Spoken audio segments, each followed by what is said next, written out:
Hi everyone, welcome back to my channel. My name is Celeste and this is From Far Out. Today I have just a very quick, hopefully quick video.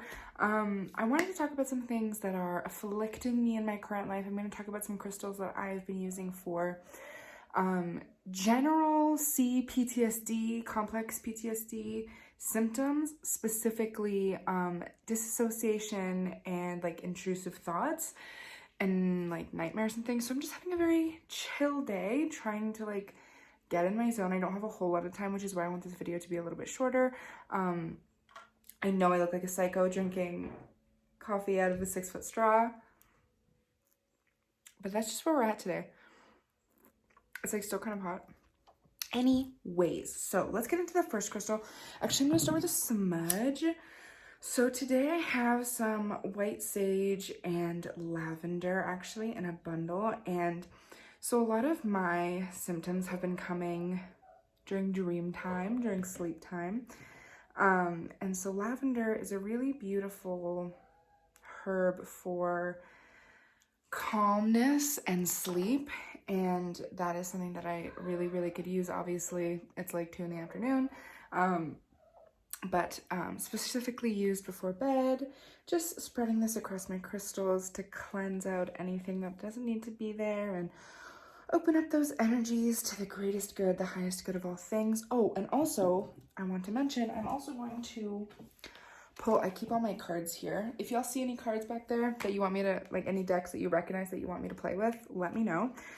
But today I'm just gonna pull some medicine cards from Jamie Sam's. These are like all animals, and I specifically want to call and ask if there are any animal guides or animal energies that want to, not right now, that are wanting to come forward, that can support myself, that can support whoever's watching, that can support the collective, that we can call on when we're having moments of intrusive thoughts that we need to like work through, because that is really something that I'm in the depths of. So talking about the lavender, the color purple in general, that's our third eye. Deep blues and rich purples are the color of our third eye chakra. And so obviously I'm not going to talk about the mind and mental health without talking about amethyst. So this cluster, it's actually so cool. Can you see that in there? There's like my nail's broken. There's one little point in there that's got like this coating, this druzy coating of some kind of like golden something or other. I really don't know what that is. It's not heat treated. Like this amethyst is not heat treated, and you can tell if you look closely. It's not like heat that changed the color of the point. It's like a golden coating, like a sugared druzy coating over just one point. It's so cool and so interesting. But anyways, I keep this on my bedside table because it stands up like that and it like points directly at my head while I'm sleeping.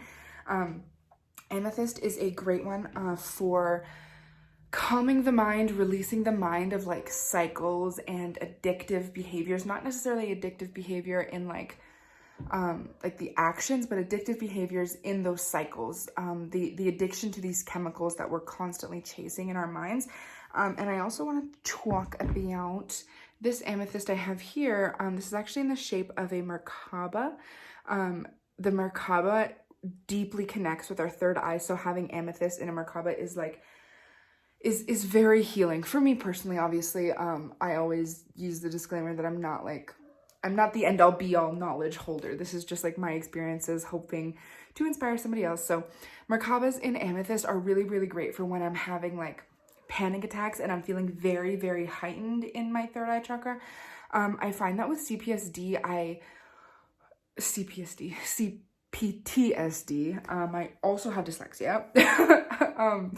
But I often like toggle between super overactive to the point where I'm having intrusive thoughts that I can't control. I'm having anxiety attacks, like everything's running a mile a minute.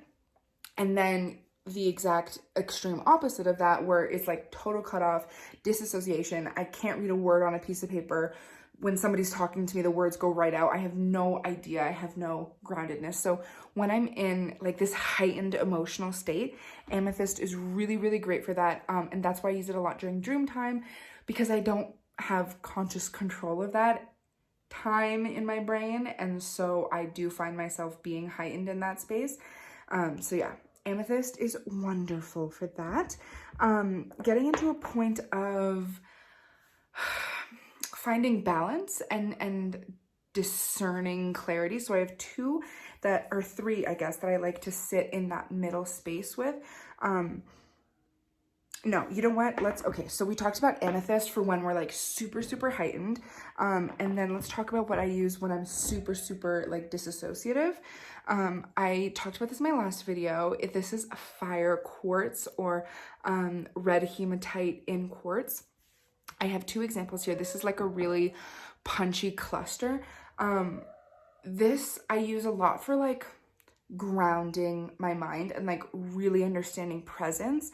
I wouldn't necessarily reach for like a black tourmaline or anything too grounding, because I find that can just sort of like bring me deeper into that disassociative state. I prefer like a more fire energy stone to bring me into present moment and to sort of bring back that comfort and that safety, the liberation from fear. These are all like notes that I mentioned in my last video, so check that out if that's something that you are looking for. But yeah, fire quartz brings me out of like the depth and darkness of my own mind, brings back a little bit of warmth, you know, brings me back to the center of the hearth. I have this other one here. So this is like mostly clear quartz, but it does have a little bit of like red coating and red hematite. It's kind of hard to tell, but like when you feel the vibes, you can tell. Also, it has like 7 trillion rainbows from every angle ever. It's amazing. Anyways, this is a really nice one because it kind of toes that line between having that like fire quartz energy, that punchy, that tangible energy that we can like really hold on to in a moment of like, you know, flying too far to the left. I'm gonna sneeze. Excuse me. So it toes that energy with also like the clarity and the centeredness of a clear quartz. Into that centeredness, let's talk about the crystals that I'm using to maintain a balance. If you hear scratching, I have 3 cats. So this is clear calcite. This is a really beautiful point. This is like a natural floater. You might find this actually, you'll see a lot of clear calcite or even yellow calcites growing on amethyst chunks like this. So these two work very beautifully together. This is a very much clarifying, seeing clearly kind of energy. So understanding, you know, understanding the priorities of our mind and knowing like, what am I putting my energy towards, and discerning the priority list in there. You know, these intrusive thoughts, these things that are coming in are kind of scaring me, that are making me feel like I'm either a bad person or I have bad thoughts, or, you know, maybe these thoughts aren't necessarily evil, or like whatever energy that your mind is pushing you towards. Clear calcite, I feel like I keep saying clear quartz, but a clear calcite is going to sort of guide you towards the highest good in that sense. Also discerning thought and understanding what, Maple, get down, girl. And also discerning thought and understanding what I should be putting my energy towards is, of course, blue fluorite. So this is a bluey purple fluorite. This is a super blue botryoidal fluorite. It's very cool. It's actually on quartz. You can see the quartz inside. So that's the quartz. You can see the layers of like calcite, and then the blueberry looking fluorite is very cool. Blue fluorite connects to the third eye to understand the layers of thought that we're having, and really getting in there and organizing things. Fluorite is like the organizational stone. It really is. When I'm feeling cluttered or heavy in any of my chakras and any of my energy points, I reach for the fluorite in that color association. And fluorite has been helping me to like really center my mind and center the way that I'm expressing my thought. And as a Gemini, my mind is very often going a mile a minute. So blue fluorite is something that I reach for often. If you were a Gemini, I would totally get you some. I also have some blue fluorites in more of like these aqua-y blue colors. This one's really cool because it has like this quartz point. You can see that rainbow. Yeah, there it is. It has this quartz point going right through. It's very cool. And then the botryoidal aqua-y blue fluorite. These kinds of blue fluorite, I typically connect more to my throat chakra.